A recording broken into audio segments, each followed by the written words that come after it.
नमस्कार दोस्तों, Ram sir Hindi steno में आपका स्वागत है। दोस्तों, आज का दैनिक जागरण डिक्टेशन ATWPM से स्टार्ट होगा 5 सेकेंड बाद। स्टार्ट। संविधान दिवस पर संसद के सेंट्रल हॉल से लेकर अन्य स्थानों पर हुए विभिन्न आयोजन संविधान की महत्ता को ही रेखांकित करते हैं। ये आयोजन इसलिए हो सके क्योंकि मोदी सरकार ने 2015 में प्रतिवर्ष 26 नवंबर को संविधान दिवस मनाने का फैसला किया।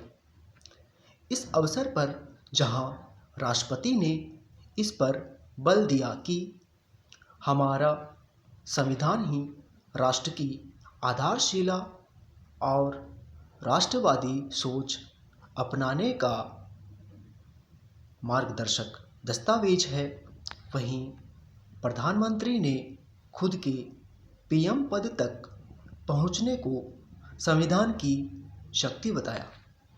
इसकी पुष्टि कुछ दिन पहले सुप्रीम कोर्ट के पूर्व मुख्य न्यायाधीश BR गवई ने यह कहकर की थी कि वह इस पद पर संविधान के कारण ही पहुंचे। प्रधानमंत्री ने संविधान का उल्लेख करते हुए देशवासियों को लिखी चिट्ठी में उनके नागरिक दायित्वों की जो याद दिलाई, उस पर ध्यान इसलिए दिया जाना चाहिए क्योंकि देश को विकसित बनाने का स्वप्न तभी पूरा हो सकता है जब हर कोई अपने अधिकारों के साथ साथ अपने दायित्वों के प्रति भी सजगता दिखाएगा।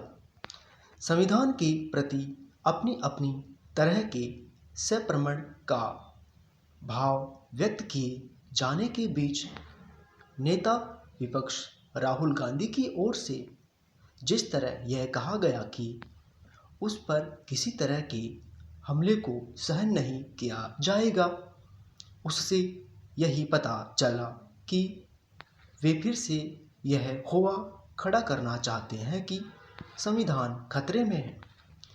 जो भी संविधान को खतरे में बताते हैं वे यह समझे तो बेहतर है कि ऐसा करके वे संविधान को कमज़ोर साबित करने के साथ ही उसका निरादर भी करते हैं। वास्तव में यदि संविधान के समक्ष कोई खतरा है तो वह है उसकी मनमानी व्याख्या का। यह विचित्र है कि संविधान एक है लेकिन उसकी व्याख्या अपनी अपनी तरह से की जाती है। जब ऐसा होता है तो लोगों में संशय पैदा होता है। एक नई प्रवृत्ति यह भी देखने को मिल रही है कि संविधान के प्रावधानों को पत्थर की लकीर की तरह पेश किया जाने लगा है। संविधान एक जीवंत दस्तावेज है और इसी कारण सभी दलों की सरकारों ने उसमें समय समय पर संशोधन किए हैं। अब ऐसा प्रकट किया जा रहा है जैसे संविधान में किसी तरह का संशोधन करना गुनाह है। यह लोगों को भरमाने वाला दुष्प्रचार ही है। होना तो यह चाहिए कि पक्ष विपक्ष इस पर एक मत हो कि संविधान की भावना के अनुरूप विभिन्न क्षेत्रों में सुधार के शेष कदम यथाशीघ्र उठाए जाएं। सुधार की आवश्यकता न केवल राजनीतिक, प्रशासनिक, न्यायिक एवं आर्थिक क्षेत्र में है बल्कि सामाजिक क्षेत्र में भी। इसकी अनदेखी न की जाए तो अच्छा कि अभी समान नागरिक संहिता का एजेंडा अधूरा है तो आरक्षण का लाभ भी पात्र लोगों तक पहुंचना शेष है।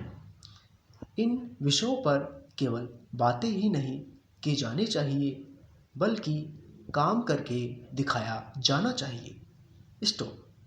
दोस्तों, इस डिक्टेशन की PDF आप हमारे टेलीग्राम चैनल से ले सकते हो और डाउनलोड करके इसकी अच्छी प्रैक्टिस कर सकते हो। तो आज के डिक्टेशन में इतना ही। तब तक के लिए जय हिंद, जय भारत।